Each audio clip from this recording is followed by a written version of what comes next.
Yes, ఈ రోజుతో వరంగల్ రాజకీయ రగడకు ముగింపు పలకబోతున్నారా అంటే గాంధీ భవన్ వర్గాలు మాత్రం ఎస్ అనే చెప్తా ఉన్నాయి. ఎందుకంటే గతంలో మనం చూసుకున్నట్లయితే వరంగల్లో చాలా రాజకీయ పెనుమార్పులు అయితే జరిగాయి. ఒకరంటే ఒకరికి పడకపోవడం, ఒకరంటే ఒకరు కత్తులు దూసుకునే విధంగా అక్కడ రాజకీయాలు జరుగుతూ ఉన్నాయి. అక్కడ ఉన్నటువంటి లీడర్ ఎవరైతే కొండా సురేఖ గారి భర్త కొండా మురళి వర్సెస్ వరంగల్ కాంగ్రెస్ నాయకులు అన్నట్టుగా మారిపోయింది. అయితే గతంలో ఇక్కడ జరిగినటువంటి వారి మధ్యలో వచ్చినటువంటి అపార్థాల వల్ల కావచ్చు, లేకపోతే అక్కడ ఎవరైతే గన్పూర్ ఎమ్మెల్యే కడియం శ్రీహరి ఉన్నారో వారు జాయిన్ అయిన తర్వాత అక్కడ చాలా మార్పులు అయితే రావడం జరిగింది.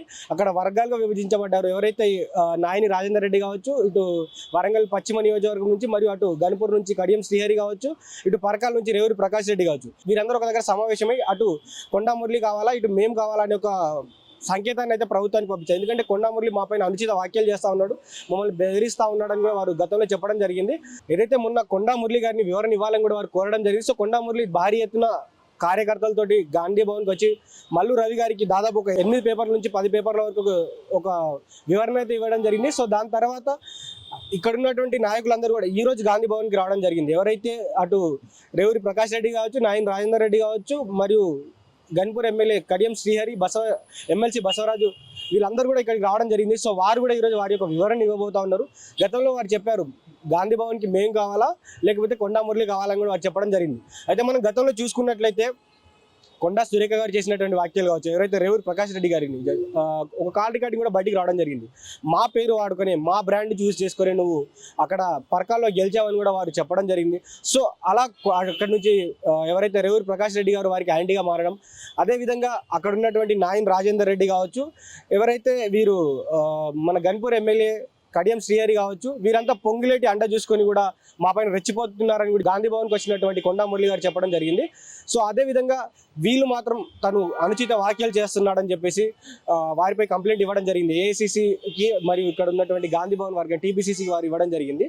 సో ఏదైతే మొన్న జరిగినటువంటి ఏఐసిసి రాష్ట్ర స్థాయి మీటింగ్లో ఖర్గే గారు ఇక్కడికి వచ్చిన తర్వాత చెప్పడం జరిగింది, ఎవరు ఎలాంటి భేషజాలకు పోవద్దు, అందరు కలిసికట్టుగా ఉండాలి, అలానే రాజకీయం చేయాలని కూడా వారు చెప్పడం జరిగింది. అయితే మొన్న ఇక్కడ టీపీసీసీ మీటింగ్ జరగడం, రానున్న స్థానిక సంస్థల ఎలక్షన్లు, సర్పంచ్ ఎలక్షన్లు, ఇవన్నీ దృష్టిలో పెట్టుకొని అందరు ఏకతాటిపైకి రావాలి, వర్గాలుగా విభజించబడద్దు, అలా వర్గాలుగా విభజించబడితే పార్టీకే నష్టం జరుగుతుందని, సో వారందరినీ ఏకతాటిపైకి తెచ్చి వారందరినీ వరంగల్లో కాంగ్రెస్ పార్టీ ఎలా గెలవాలనే ఒక ప్రయత్నంలో భాగంగా ఈరోజు ఆ మిగతా నాయకులు ఎవరైతే ఉన్నారో కొండా మురళి కాకుండా వరంగల్లో ఉన్నటువంటి మిగతా కాంగ్రెస్ నాయకులందరినీ కూడా ఇక్కడికి పిలవడం జరిగింది. సో గాంధీ భవన్లో ఇప్పుడైతే చర్చ జరుగుతూ ఉంది. సో వారు మల్లు రవి గారికి ఏం చెప్తారు, సో మల్లు రవి గారు అయితే క్రమశిక్షణ కమిటీకి అధ్యక్షుడిగా ఉన్నారు, సో వారు ఎలాంటి నిర్ణయం తీసుకుపోతా ఉన్నారు, మళ్ళీ ఈ సమావేశం అయిపోయిన తర్వాత మరలా కొండా మురళి గారిని ఇక్కడికి పిలిచి వివరణ కోరుతారా, లేకపోతే ఏదన్నా వారికి నోటిఫికేషన్ జారీ చేస్తారా, ఏదైనా వారికి షోకాజ్ నోటీస్ ఇచ్చే అవకాశం ఉందని కూడా గాంధీ భవన్ వర్గాలు అయితే చర్చిస్తూ ఉన్నాయి.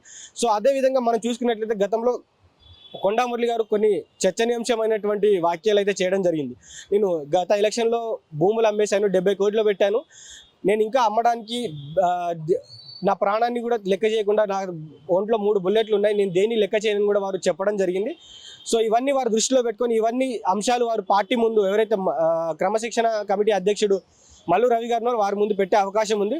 సో వారు కరాఖండిగా చెప్తున్నారు కొండా మురళి కావాలా, మేము కావాలని చెప్తున్నారు. అయితే పార్టీ అలా ఆలోచించడం లేదు. పార్టీ మాత్రం వారిద్దరిని కాంప్రమైజ్ చేసి వరంగల్లో రానున్నటువంటి ఏదైతే స్థానిక సంస్థల ఎలక్షన్, ఏదైతే గ్రామ పంచాయతీ ఎలక్షన్లో వాటిలో ఎలా నెగ్గాలనే ఆలోచన మీద అయితే ఉందని కూడా తెలుస్తూ ఉంది.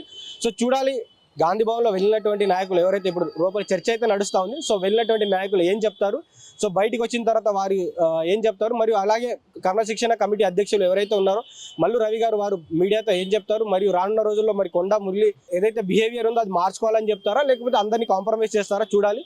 సో ఇది ఇప్పుడు update. Stay tune to Politicos media. This is Srikanth with video journalist Venkatesh Goud from Gandhi Bhavan, Hyderabad. Please subscribe to the channel and download the Politicos app from the links in the description.